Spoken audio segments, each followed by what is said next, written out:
doing is wailing, well, Trump and his trumpeters, well, they're not conservative enough.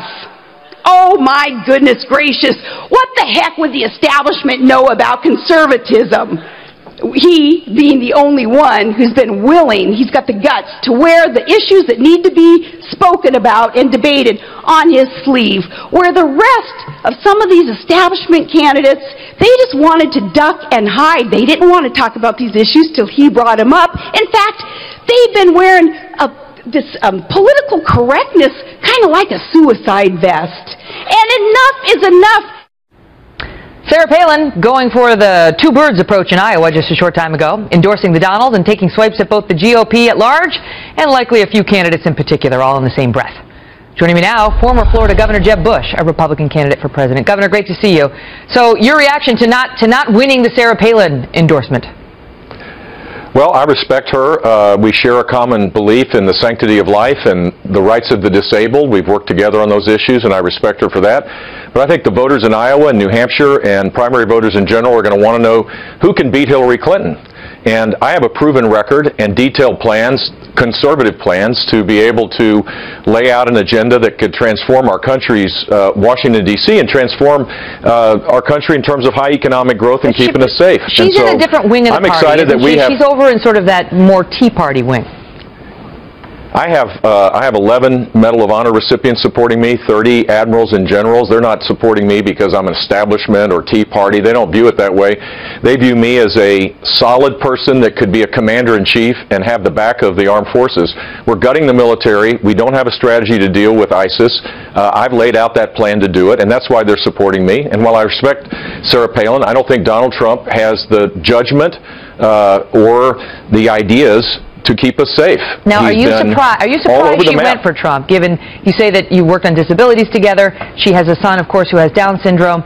You just released an ad last week hitting Trump for what appeared to be his mocking of a New York Times reporter who has a birth defect, calling him a jerk. Yeah. You're calling Trump a jerk, and found some Iowans who feel the same because they have children with disabilities. Are you surprised to see the endorsement in light of that? By the way, Trump denied he was doing it. I don't think... He's on video just doing it. It's not a question of that he didn't do it. The simple fact is you can't disparage your way, insult your way to the presidency. He's not going to beat Hillary Clinton. And what we need to do is have a candidate that actually has a proven record. And my record is the most conservative record on the stage in terms of a proven record, not just talking about it, but actually doing it. And that's the message that I take to voters in Iowa and New Hampshire tonight. I'm finishing up some campaigning, and I'll be here for 4 days. And it's resonating, and you can see it slowly but surely. The polls are moving in my favor. Well, let's talk about that, because just a quick scan of the latest poll shows that you're in sixth in the Real Clear Politics average, sixth in the Des Moines Register latest poll out of Iowa, and sixth in the latest poll out of New Hampshire too. No, that's not true. All right, so what are you seeing? Well, the last poll I saw showed us in second place. Basically, it's a jump ball for second place with 4 or 5 candidates. I was third place in South Carolina. Yeah, exactly. Megan, I don't know where you're getting these polls, but the simple fact is we have the best ground game here. I'm connecting with voters, and we're making really good progress because I have a proven record and I have detailed plans, and I can show it. Here it is, American Research Group. You're sixth. I only look at the polls that show me doing well. That's my strategy. Stay positive. The power of positive thinking. I believe in that too.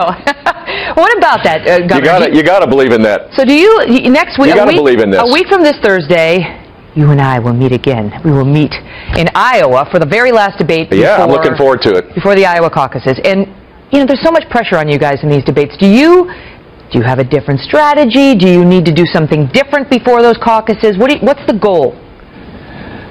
The goal for me is just to share my ideas about what we can do to lift our country up. I mean, 63% of Americans couldn't pay for a car repair of $500 right now. They're living paycheck to paycheck. I get why people are angry. Washington's not working. But we need solutions rather than just saying how bad things are. And the front-running candidate for president in our party doesn't have solutions, and Hillary Clinton doesn't either. She would double down on the economic policies of Barack Obama. We need to dramatically change course by reforming our taxes and our regulations, and I've laid out these detailed plans. Yesterday, a plan to eliminate the student loan program and move to a system that wouldn't be so burdensome for students. Not free community college or free education, but allow people to have a line of credit, if you will, and be able to pay it back based on the income they earn going forward over the next 25 years.